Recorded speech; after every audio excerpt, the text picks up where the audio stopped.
Ok, bueno, buenas tardes a todos. Vamos a iniciar con la sesión del seminario de la maestría en Ciencias Matemáticas de la Facultad de Ciencias en Física y Matemáticas de la Universidad Autónoma de Chiapas.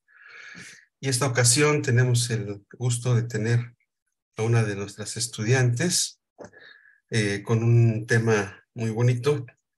Nos va a platicar sobre las isometrías del semiplano hiperbólico y haces de geodésicas. Ella es Fabiola Alegría Hernández, estudiante del segundo semestre de la maestría. Y bueno, adelante, Fabiola. Gracias. Eh, Muchas gracias. Bueno, como ya mencionó el profesor, yo voy a hablar de isometrías del semiplano hiperbólico y haces de geodésicas.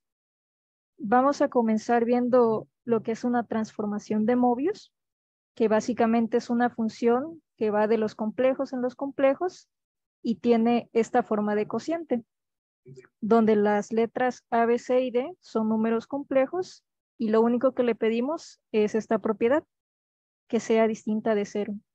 En principio, las funciones están definidas solo en los complejos, pero podemos extenderlas un poco más si al plano complejo le agregamos el infinito. Entonces, para que eso esté bien definido, tenemos que ver quién va a ser la imagen de infinito y cuál va a ser su preimagen. Para ello, nos vamos a fijar en la constante C.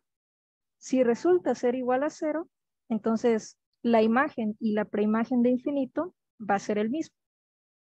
Si C resulta ser distinto de 0, entonces la imagen de infinito va a ser este cociente, A sobre C, y su preimagen va a ser menos D sobre C. Como estamos asumiendo C distinto de 0, pues estos valores están bien definidos. Y como notación, al conjunto de transformaciones de Möbius en el plano complejo extendido, lo denotamos como mod C. Bueno, C gorrito. Y bueno, la condición de que sea distinta de 0 la pedimos porque si tenemos una transformación de Möbius donde esto es igual a 0, pues resulta ser una constante. Y pues esas funciones realmente no nos permiten estudiar muchas cosas. Es por eso que pedimos que sea distinto de 0. Pero más aún, le vamos a pedir que sea exactamente igual a 1. Porque resulta que si yo tengo cualquier transformación de Möbius, donde esta operación me dé una constante distinta de 0, puedo llevarla a otra transformación de tal manera que la que yo medí y la nueva que estoy obteniendo tienen la misma regla de correspondencia, pero además esta operación resulta ser exactamente 1. Perdón. Y eso está algo padre porque podemos entonces considerar una matriz con entradas A, B, C y D, es decir, las constantes que vienen en la transformación de Möbius. Y pues si nos damos cuenta, el determinante de esta matriz es justamente esta operación, ¿sí? Y estas matrices ya las sabemos manejar. Resulta ser el grupo especial lineal, las matrices que tienen determinante igual a 1. Entonces está padre porque yo puedo trabajar ya sea con la transformación de Möbius o con su matriz asociada, dependiendo de lo que me convenga. Y resulta que un producto de matrices corresponde a componer dos transformaciones de Möbius. Entonces yo tengo esta equivalencia entre esos dos espacios. Y como las matrices me forman un grupo, pues de alguna manera yo le puedo dar esa estructura de grupo también a las transformaciones de Möbius. Y justamente se hace con la composición de funciones. ¿Sí? A ver, nada más déjenme ver cómo borro esto.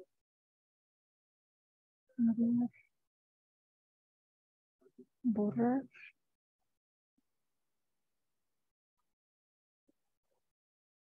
Okay, ahí está. Bueno, entonces, como decía, a las transformaciones de Möbius le podemos dar una estructura de grupo usando la composición de funciones. Porque al final de cuentas, estas son funciones, ¿sí? Entonces yo las puedo componer como lo hacemos de manera usual y resulta que entonces voy a obtener un grupo. Y bueno, ejemplos, pues hay demasiados, pero los que son un tanto más importantes son estos 4. Son ejemplos muy simples, pero que resultan muy útiles, ¿no? Están las traslaciones, rotaciones, homotecias y esta transformación 1 entre z. Resultan muy útiles justamente por este teorema. Si yo me doy una transformación de Möbius, entonces yo la puedo expresar como una composición de estas 4. De alguna forma como que puedo descomponer mi transformación y las funciones en las que yo las descompongo resultan ser estas funciones que ya son más simples de trabajar. Entonces, digamos que yo quiero probar algo para una transformación de Möbius arbitrario. En lugar de trabajar con esa transformación, yo puedo trabajar con estas 4. Si yo demuestro que esa propiedad la cumplen estas, por este teorema, automáticamente la transformación de Möbius lo va a cumplir. Entonces, siguiendo esa idea, tenemos que estas funciones me preservan líneas y círculos, son homeomorfismos, es decir, son continuas, con inversas continuas, y además son conformes, en el sentido de que me preservan ángulos entre curvas. Entonces, por este teorema, fácilmente podemos concluir que una transformación de Möbius me preserva líneas y círculos, es un homomorfismo y además es conforme. Y en general, pues así es como uno usualmente trabaja las transformaciones de Möbius. Si yo quiero probar algo para ellas, primero lo demuestro para estas 4 y vía este teorema ya obtengo la demostración, ¿no? Entonces, es por eso que estas 4 son muy simples, pero son muy útiles. Bueno, ahora lo que definimos es un punto fijo de una transformación de Möbius y es básicamente la definición que conocemos de punto fijo, ¿no? Que me envía z en z. Resulta que si yo tengo una transformación de Möbius con 3 puntos fijos distintos, entonces a esa transformación no le queda de otra más que ser la identidad, ¿sí? Entonces, esto nos dice un poquito más. Significa que cualquier transformación de Möbius puede tener a lo más 2 puntos fijos, ¿sí? De hecho, más adelante vamos a mencionar que dependiendo de cuántos puntos fijos tenga, se le asigna un nombre, ¿sí? Se pueden clasificar las transformaciones de Möbius. Pero bueno, ahora vamos a ver esta propiedad que se conoce como la propiedad transitiva. Lo que nos dice es, si yo tengo una transformación de Möbius y me tomo 6 puntos distintos, que aquí los llamé Z1, Z2, Z3, y W1, W2 y W3. Entonces, va a existir una única transformación de Möbius que me envía me envía Z1 en W1, Z2 en W2 y Z3 en W3. Esto es a lo que se le llama la propiedad transitiva.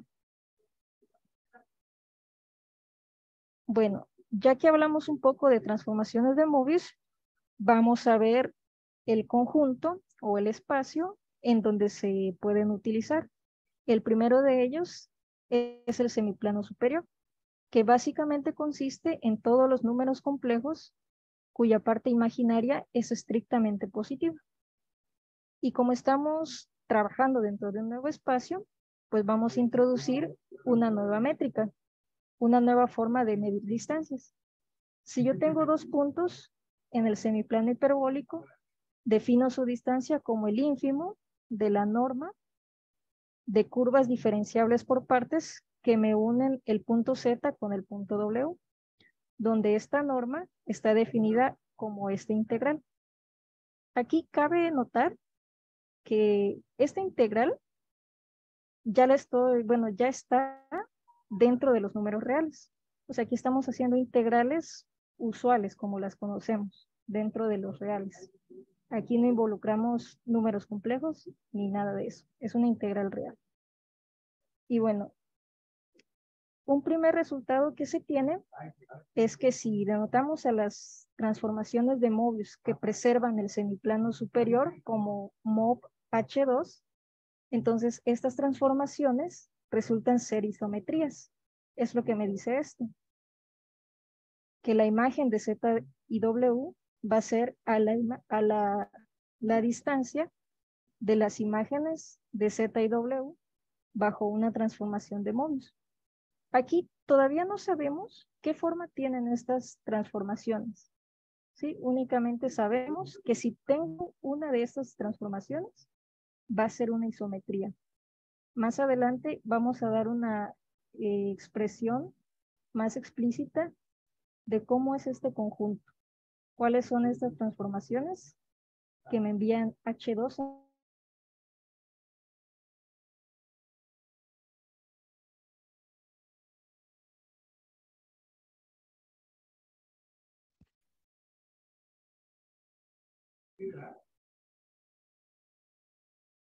¿sí me escuchan?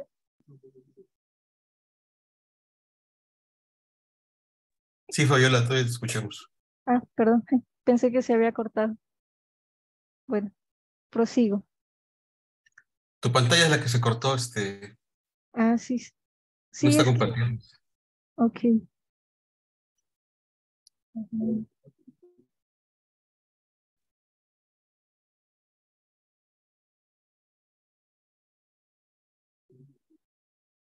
A ver, ¿ahí ya se mira otra vez? Todavía no. Ahí va. Ahora sí.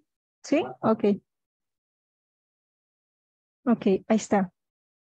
Bueno, entonces, eso fue lo último que mencioné, que las transformaciones de Möbius que preservan el semiplano superior son isometrías. Bueno, y pues en la práctica realmente está un poco difícil trabajar con esta definición de distancia, ¿no? Porque involucra ínfimos, integrales, pues es mucho más difícil. Entonces, lo que uno hace en su lugar es trabajar con estas fórmulas, que son funciones que ya manejamos un poquito más, que son las funciones hiperbólicas y el logaritmo. Aquí el logaritmo, otra vez cabe mencionar que no estamos considerando lo complejo, es el logaritmo real que siempre hemos trabajado. Bueno, ya tenemos un espacio, dimos una métrica dentro de ese espacio, entonces lo que viene ahora es tratar pues de trabajar con los elementos que hay ahí. Y el primero de ellos que definimos es el círculo del infinito, que es únicamente al eje real, a los reales, le pegamos el infinito. Y eso es lo que le llamamos círculo al infinito. Lo siguiente son las líneas hiperbólicas. También se les llama H-líneas y pueden ser de dos tipos, ¿no? Aquí como ya cambiamos la métrica, lo que es la geometría de nuestro espacio va a cambiar. Entonces lo que conocemos como rectas o líneas de la geometría euclidiana ya cambian aquí en la geometría hiperbólica. Ejemplo claro son las líneas. Una línea puede ser la intersección del semiplano superior con un círculo euclidiano, cuyo centro se encuentra en el eje real o en el círculo al infinito, ¿no? Es como este pedazo de arco que está de color negro. O bien pueden ser rectas euclidianas, como la conocemos, pero que son ortogonales al eje real, ¿no? Ahora, estas son a las que le vamos a llamar líneas hiperbólicas. Y tienen propiedades que son parecidas a las que tiene una recta en el plano euclidiano. La primera de ellas es que dados dos puntos distintos, existe una única línea hiperbólica que pasa a través de ellos. La segunda, dos líneas distintas se intersecan en a lo más un punto dentro del plano hiperbólico, ¿sí? Aquí es importante que sea dentro, ¿no? Porque, por ejemplo, estas dos, este pequeño círculo, esta pequeña línea y esta de acá, se intersectan en dos puntos, ¿no? Pero únicamente uno de ellos se encuentra en el semiplano superior, ¿no? Por eso aquí lo menciona, dentro del semiplano. Ahora bien, el tercero, la inversión en una H' es una isometría respecto a la distancia que definimos. Luego, dadas cualesquiera dos líneas, existe una isometría de tal manera que envía una línea en la otra línea, donde esta función, esta isometría, tiene la forma de una transformación de Möbius, solo que sus coeficientes, estas constantes, son reales. Y 5, dada cualquier línea y cualquier punto, este punto puede estar en la línea o puede estar fuera, resulta que existe una única H' que pasa por ese punto y es ortogonal a la línea dada, ¿sí? Entonces, estas son solo propiedades de las líneas hiperbólicas. Otro concepto que definimos es los puntos finales, que son las intersecciones de una línea hiperbólica con el círculo al infinito, ¿no? Si lo vemos aquí en el dibujo, serían estos dos puntos que cortan en el eje real. Esos son los puntos finales.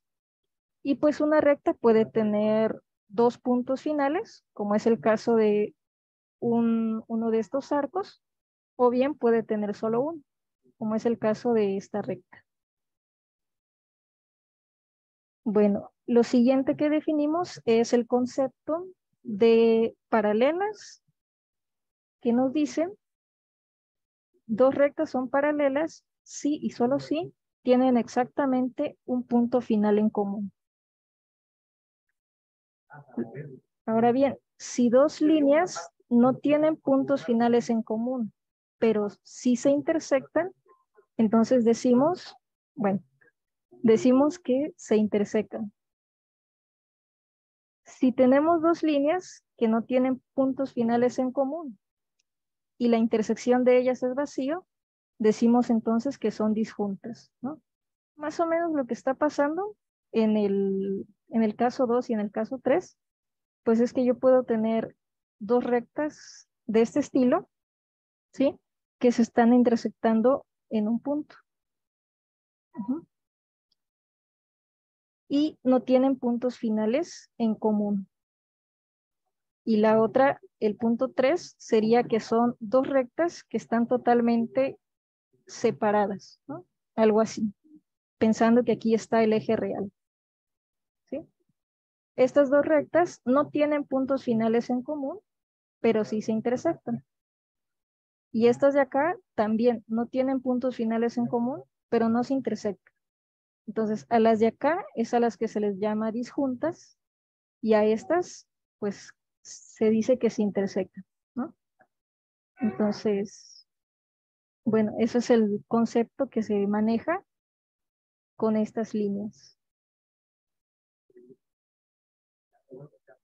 Ok, ahora, la siguiente es una proposición que nos dice que si tengo una H', entonces existe una transformación de Möbius que cumple que la imagen de L, o sea, de la recta dada bajo la transformación, es el eje imaginario. Más aún, cualquier punto de la recta la puede enviar al punto I, al punto imaginario. Es decir, si yo tengo cualquier recta hiperbólica, yo la puedo enviar al eje imaginario, ¿sí? Y la idea de la demostración es usar la propiedad transitiva. Es decir, me tomo tres puntos, aquí yo tomé U, Z y B, y tres puntos cualesquiera dentro de la recta. Por ejemplo, el punto 0, el punto imaginario y el punto infinito, ¿no? Sobre esta recta. Entonces, estos tres puntos, mediante la propiedad transitiva, yo los envío al eje imaginario y ya tengo la primera parte de la proposición, ¿no? La imagen de L bajo esa transformación es el eje. Lo único que resta ahora es lo segundo, que me dice que cualquier punto se puede enviar al punto I. Ahora, en principio, este punto puede que no caiga, no le pegue al punto I, ¿no? Puede que pase algo como esto, que su imagen quede fuera. Pero una vez que ya lo tengo en el eje imaginario, solo tengo que hacer una homotesia, es decir, jalar este punto para que coincida con el punto I, ¿no? Recordemos que las homotesias también son transformaciones de Morse.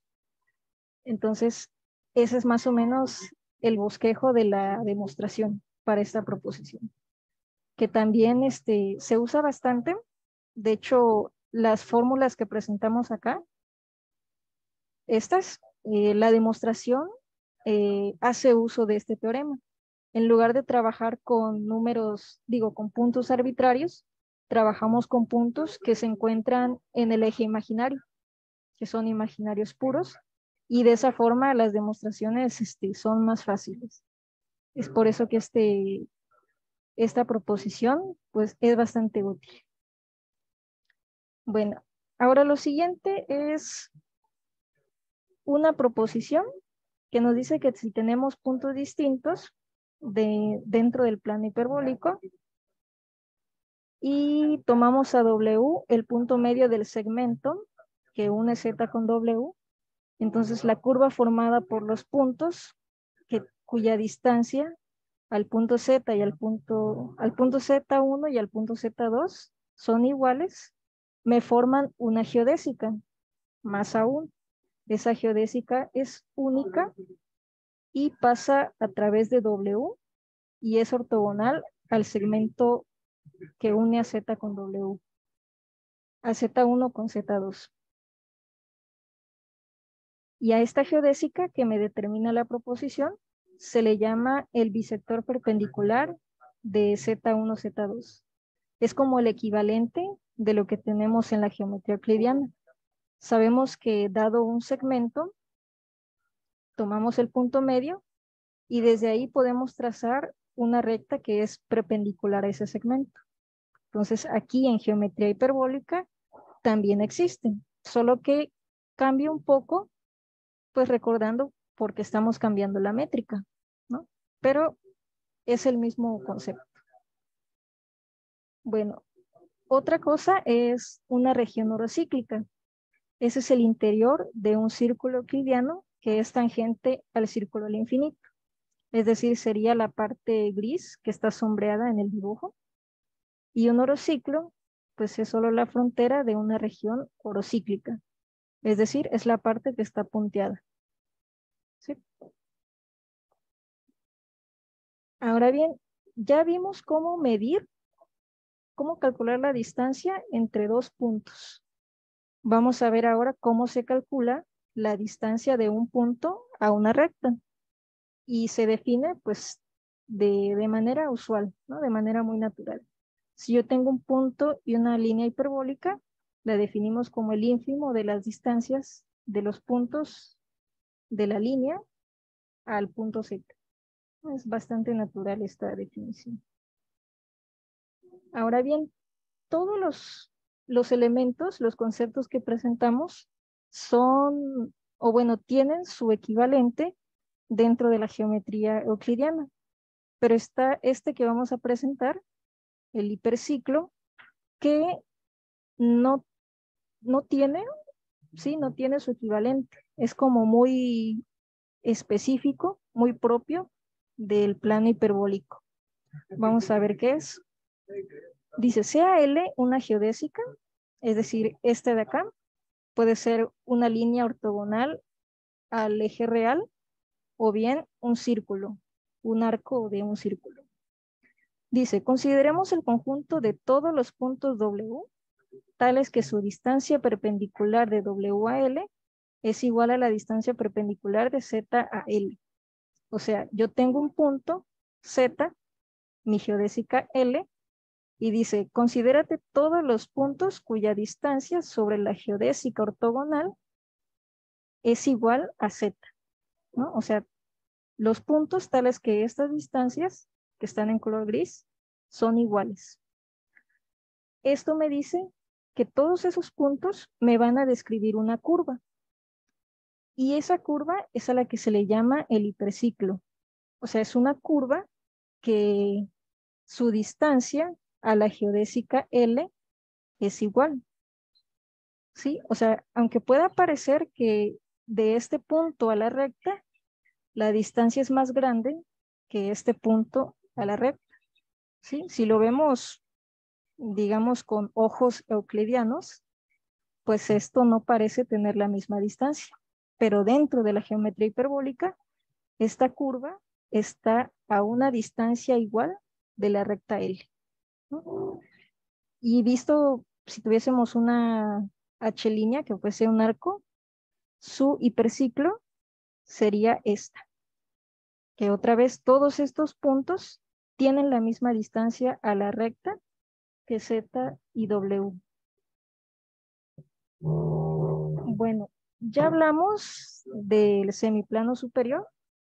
Vamos a presentar otro modelo que es el disco de Poincaré. El disco de Poincaré pues es únicamente el disco unitario. Y bueno, ya tenemos información del semiplano superior. Lo que nos gustaría ahora es trasladar esa información al disco unitario, de manera que podamos conservar alguna de las propiedades que ya tenemos acá. Entonces, para eso lo que hacemos es buscar una transformación de Möbius, de tal manera que la imagen de este disco sea todo el semiplano superior. Y nuevamente, la idea es usar la propiedad transitiva. ¿Sí? Tomamos 3 puntos en la frontera del disco y lo enviamos al eje real. ¿Sí? Ahora, en principio, puede que lo que esté dentro del círculo se envíe al semiplano inferior, pero para evitar eso, tomamos otro punto y hacemos que la transformación de Möbius que yo me estoy considerando me envíe ese punto al punto imaginario. Entonces, por conexidad, pues todo lo que está aquí dentro va a ser enviado en el semiplano superior, ¿sí? Y transformaciones que cumplan eso, hay un montón, hay demasiadas, pero nos vamos a enfocar en una muy particular, que es esta de acá, ¿no? Es IZ más I sobre menos Z más 1. Esa transformación cumple todo lo que queríamos, todo lo que describimos acá.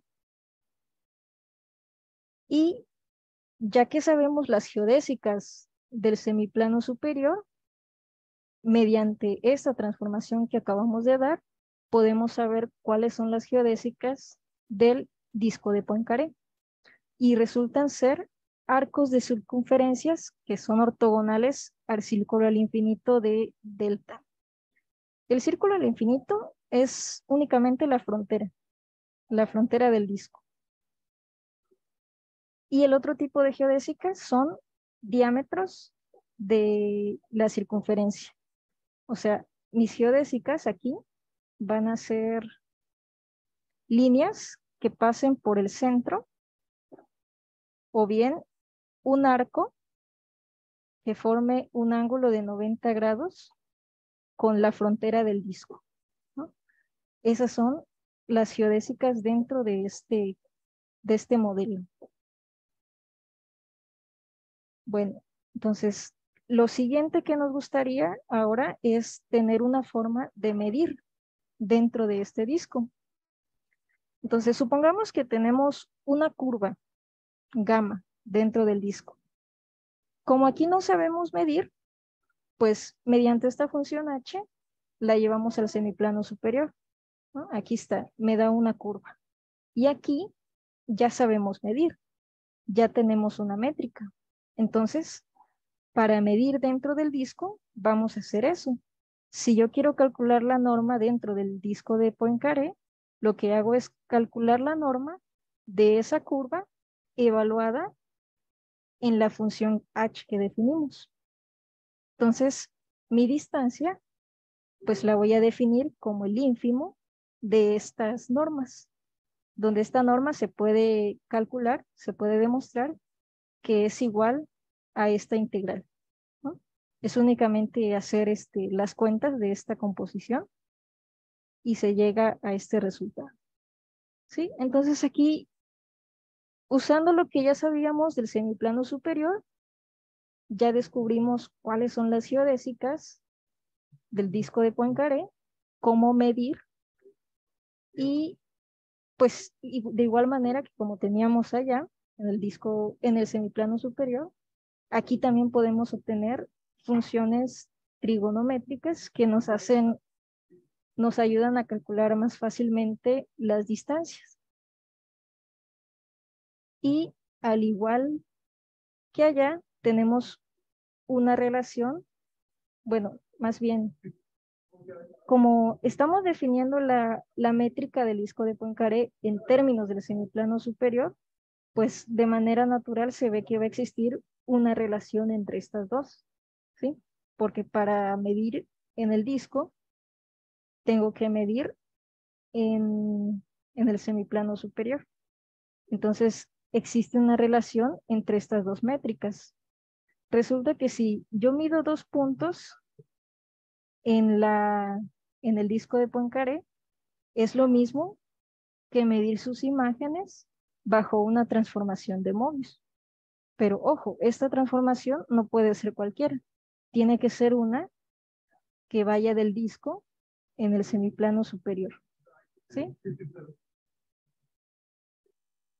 Bueno, y ahora el motivo del por qué escogimos esa función h, porque mencionamos que habían un montón de transformaciones que me llevaban el disco en el semiplano, pero nosotros escogimos en específico esa función h, porque resulta que la inversa de esa función se tiene un nombre particular y que es la transformación de Cayley, y se define de esta manera: z menos i sobre z más i. Entonces, bueno, ya tenemos forma de movernos entre los modelos. Puedo ir del disco al semiplano o del semiplano al disco, y ya sabemos que esta función me preserva muchas propiedades. Pero ahora la pregunta sería, ¿qué pasa si yo no quiero salirme del espacio? Si yo quiero quedarme solo en el disco de Poincaré o solo en el semiplano superior. Bueno, pues resulta que también es posible, ¿no? Bueno, aquí nada más el comentario de que esta función se escoge también porque tiene propiedad de ser una isometría del disco al semiplano superior. Esa es otra de las razones por la que la elegimos, porque tiene muchas propiedades. Y bueno, ahora, como mencionaba, si yo no quiero moverme entre los modelos, si quiero quedarme dentro de uno de ellos, pues aquí están. Una transformación que me preserva el disco es de esta forma. Es una transformación de Möbius, donde ahora sus coeficientes A, B, C y D tienen esta forma. Únicamente depende, digamos, de dos constantes, A y B. Y además ahora se pide que cumplan esta condición. Y por otro lado, las que me preservan el semiplano superior son transformaciones de Möbius con coeficientes reales y que cumplen esta condición, ¿sí?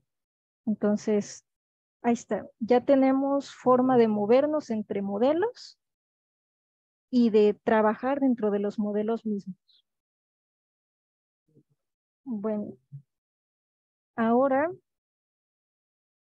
tenemos, si damos una transformación de Möbius que preserva el semiplano superior, entonces van a ocurrir solo dos cosas. Al principio mencionamos que si una transformación de Möbius tenía 3 puntos fijos distintos, era la identidad. Entonces, a partir de ahí concluimos que a lo más podía tener 2 puntos fijos. Si resulta que tiene un único punto fijo, que se encuentra en el círculo al infinito de H2, vamos a decir que esa transformación es parabólica. Si tiene 2 puntos fijos, de los cuales uno está en el semiplano superior y el otro se sale del semiplano, es decir, queda en el semiplano inferior, vamos a decir que la transformación es elíptica, ¿sí? Entonces, bueno, y el tercer caso es que si tiene dos puntos fijos, ambos en el círculo al infinito, vamos a decir que la transformación es hiperbólica. Entonces, esto me da una clasificación de las transformaciones de Möbius mediante sus puntos fijos. Existen otras clasificaciones que se basan en la traza, que es un valor que depende de las constantes A, B, C y D. Y bueno, hay otras clasificaciones, pero la que a nosotros nos va a interesar es esta: transformaciones parabólicas, elípticas e hiperbólicas. Ahora bien, ya hablamos de transformaciones, algunas isometrías. Lo que sigue son las geodésicas, los haces de geodésicas. Bueno, si yo tengo dos rectas geodésicas, existe una única familia uniparamétrica. Existe una familia uniparamétrica de geodésicas que contiene a ambas geodésicas, y asociada a esa familia existe una familia de curvas ortogonales, las cuales no necesariamente van a ser geodésicas, ¿no? A esa familia P, que me determina las geodésicas, se le llama el haz. Y a la familia C le decimos la familia complementaria. ¿Ok? Y bueno, estas, al igual que las transformaciones de Möbius, se pueden clasificar. El primer tipo son los haces parabólicos. Lo que me dice es, si tengo dos geodésicas paralelas y W, el punto final en común, o sea, aquí abajo, mis geodésicas serían estas de color negro, y mi familia ortogonal serían estos círculos punteados. Y el punto final en común sería este W. Entonces, vamos a decir que lo que definen estas dos familias es un haz parabólico. Ojo, aquí es importante pedir que las geodésicas sean paralelas, ¿sí? El segundo tipo son los haces elípticos. Ahora tenemos dos geodésicas. Vamos a pensarlas dentro del plano, perdón, dentro del disco de Poincaré. O sea, son arcos de circunferencias ortogonales que se intersecan en un punto dentro del disco. La familia formada por todas estas geodésicas, pues es a la que le llamamos P, y la familia de todos los círculos que están aquí punteados es a lo que le llamamos la familia complementaria, ¿no? Aquí está cómo se ve en el disco de Poincaré y cómo se ve en el semiplano superior. Y eso es lo que me define un haz elíptico, ¿sí? Aquí la condición es que las geodésicas que se intersecten, ¿no? Y finalmente, el tercer tipo de haz es el hiperbólico, ¿no? Ahora pedimos que las geodésicas sean disjuntas. Entonces, tomamos dos geodésicas, L y L', y tomamos la geodésica ortogonal en común, ¿no? O sea, la geodésica que es ortogonal a ambas. A la familia formada por todas las geodésicas ortogonales a esta L, o sea, serían todas estas que están de color negro, es a la que le vamos a llamar la familia P. Y estos de acá, que son hiperciclos, cuyos puntos finales coinciden con los de la geodésica ortogonal, es a lo que le llamamos la familia complementaria, ¿no? La que se denota con C. Entonces, eso es lo que define un haz hiperbólico. Bueno, ahora, ya vimos que dentro de las transformaciones están transformaciones parabólicas, elípticas e hiperbólicas. Y dentro de los haces están también elíptico, parabólico e hiperbólico. Entonces, una pregunta que surge de manera natural es, ¿hay alguna forma de relacionar estos dos conceptos? Es decir, yo le puedo asociar a una transformación parabólica un haz parabólico, o viceversa. Si yo tengo un haz parabólico, ¿le puedo asignar una transformación parabólica? Nos gustaría que sí, ¿no? El mismo nombre como que lo sugiere, como que sugiere que sí tiene que pasar. Y bueno, resulta que sí va a ocurrir, ¿no? Vamos a ver cómo es esto. Para ello, primero vamos a definir a qué es a lo que nos vamos a referir con una inversión. Supongamos que tenemos dos puntos colineales, Z' y Z, respecto a un círculo con centro en O y radio un R mayor que 0. Si estos puntos me satisfacen esta igualdad, entonces vamos a decir que los puntos son inversos, ¿sí? Aquí esto representa nada más la distancia que hay de O a Z, ¿no? Y bueno, algo importante o bueno, interesante que tiene la inversión es que de alguna forma todo lo que está fuera del círculo, bajo la inversión, lo envía dentro del disco y viceversa. Todo lo que está dentro del disco lo envía fuera, ¿sí? Y pues lo que es la frontera del círculo de inversión permanece invariante, ¿sí? Entonces, cuando hablemos de inversión o reflexión, nos vamos a estar refiriendo a este concepto, ¿sí? Porque recordemos, en este modelo del semiplano superior, nuestras geodésicas son justamente de esta forma. Son círculos, ¿no? Que únicamente consideramos la parte de arriba, pero a final de cuentas podemos pensarlos como círculos. Entonces, cuando hablemos de inversión, a esto nos vamos a referir, ¿sí? Bueno, una isometría es parabólica, la vamos a definir, parabólica, si tiene un único punto fijo en el círculo al infinito de H2. Y geométricamente, lo que hace, pues es algo como esto.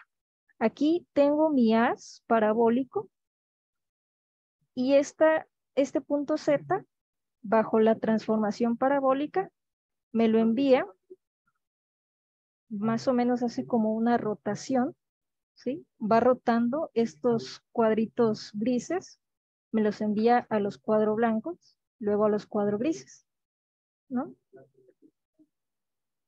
Visto dentro del semiplano superior, quizás no parezca tan fácil ver lo que está haciendo, pero si lo llevamos aquí, si todas mis líneas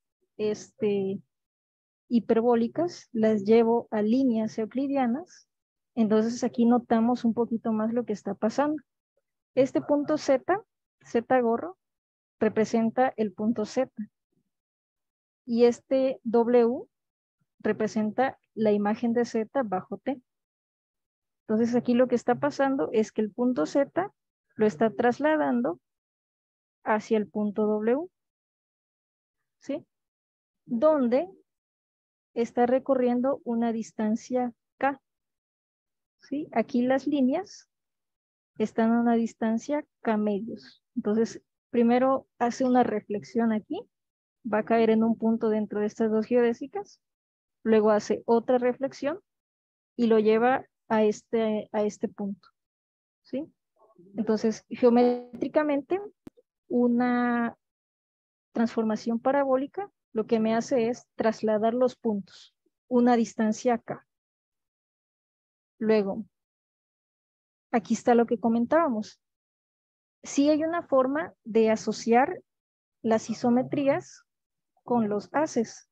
Si yo tengo una isometría parabólica, entonces el haz contiene todas las geodésicas, cuyo punto final es el punto fijo de T, le decimos que es su haz parabólico asociado.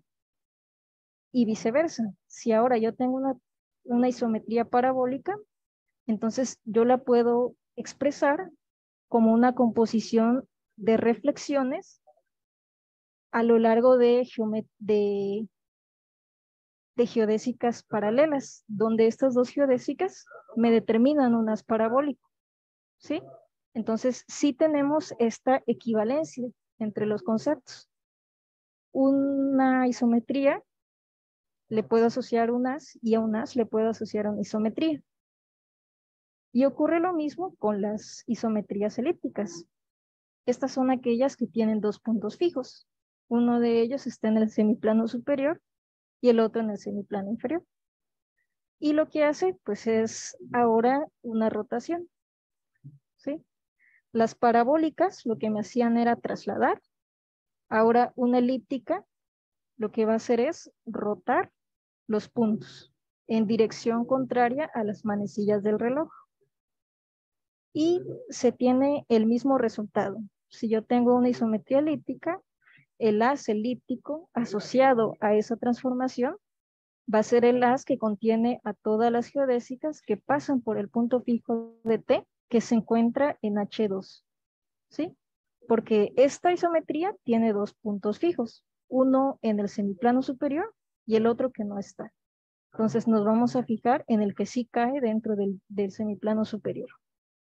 Y otra vez, se tiene que a esta isometría elíptica la podemos representar como una composición de reflexiones a lo largo de geodésicas que me forman un haz elíptico, donde su punto en común es uno de los puntos fijos de la transformación. Y finalmente, la isometría hiperbólica. Recordemos que esa es la que tiene dos puntos fijos en el círculo al infinito. Lo que va a hacer esta geométricamente es una homotesia. Me toma un punto y como que si consideramos que hay un vector del origen al punto Z, lo que hace es alargar el vector, su norma, y ese es el punto que le asigna, ¿no? Como que lo hace más grande o más pequeño, dependiendo de los valores que tome la función. Pero esa es su acción geométrica. Y también se tienen los mismos resultados. Dado una isometría hiperbólica, su haz hiperbólico asociado va a ser aquel que contenga a todas las geodésicas cuyos puntos finales son los puntos fijos de P. Y toda isometría hiperbólica yo la puedo expresar como composición de reflexiones a lo largo de geodésicas que me determinan un haz hiperbólico. Y la geodésica ortogonal en común asociada a ese haz tiene como puntos finales los puntos fijos de T. ¿Sí? Y bueno, entonces ahí están. Mis isometrías las puedo clasificar en tres tipos. Y a cada uno de ese tipo yo le puedo asociar un haz. ¿Sí? Donde los haces también se clasifican en tres tipos. ¿Sí? Bueno, como comentario nada más, yo trabajé únicamente los modelos del semiplano superior y el modelo de Poincaré. Esos son dos modelos de la geometría hiperbólica, pero hay otros. Está, por ejemplo, el modelo del hemisferio, que es como tomar el hemisferio superior de una esfera, o también está el modelo del hiperboloide, que creo que ese tiene más aplicaciones físicas. Algo interesante, creo, sería ver si alguna de estas cosas, alguno de estos conceptos se puede llevar a esos modelos o si se puede hacer algo similar en esos modelos. Ver si las transformaciones de móvil siguen funcionando ahí o si tengo que agregar más cosas, ¿no? Pero bueno, solo como comentario. Y pues esta es parte de la bibliografía que estoy usando. El trabajo inicial pues comenzó con este artículo y pues ese dio lugar al resto de libros que se comentaron. Y bueno, creo que eso sería todo por mi parte. Y muchas gracias, Fabiola. ¿Alguien tiene alguna pregunta? ¿Algo que comentar a Fabiola? Aquí hay una pregunta en el chat de Fabiola, que si podrías repetir qué es una geodésica, por favor. Sí, una geodésica es una curva que minimiza distancias. ¿Sí? En el plano euclidiano, pues son las rectas, y aquí en la geometría hiperbólica siguen siendo las líneas, pero las líneas hiperbólicas, es decir, los arcos de circunferencia o las rectas que son ortogonales al eje real. Esas son las geodésicas. De nada. ¿Alguien más quiere preguntar algo?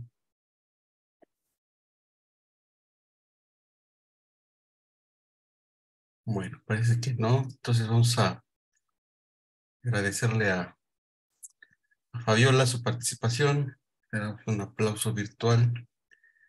Y pues muchas gracias, Fabiola. Muy, muy bonita tu exposición. Este, y ahorita en la maestría vas a seguir trabajando en algo parecido. Eh, y planeo seguir usando el disco unitario, pero es un poquito diferente. Ok, bueno, ya habrá oportunidad en los siguientes seminarios conforme avances para que nos vayas platicando. Bueno, pues muchas gracias a todos, por su participación. Nos vemos la próxima semana, bueno, aquí en el seminario. Y bueno, pues ya, gracias, hasta luego. Gracias.